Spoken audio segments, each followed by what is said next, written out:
Jody Santa Maria, goodbye showbiz na muna. Inanunsyo nga ng kapamilya actress na si Jody Santa Maria na siya ay magpapahinga muna sa showbiz.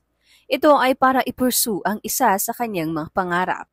At ito nga ay ang pagkuha ng kanyang master's degree in clinical psychology. Ayon kay Jody, "This year, I'm taking up my master's degree in clinical psychology. Kasi naiisip ko as a human being, parang I can do so much more. Na parang mayroon pang life outside of show business. Naisip ko na, oo, I'm an actor, but I can put on another hat." Ibinahagi rin ni Jody ang isa pa sa matagal na niyang pangarap.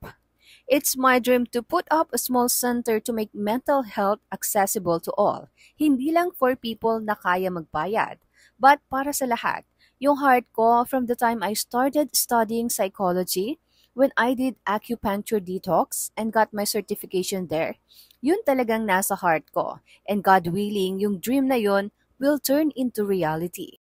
Ayon pa sa actress ay nai-enjoy niya raw talaga ang pag-aaral. "Nag-e-enjoy kasi ako. For some weird reason, I enjoy the feeling of being in a class. Gusto ko yung student ako, nakaupo, nakaka-learn ako ng mga bagong things. Parang that sparks joy in my heart. It fascinates me.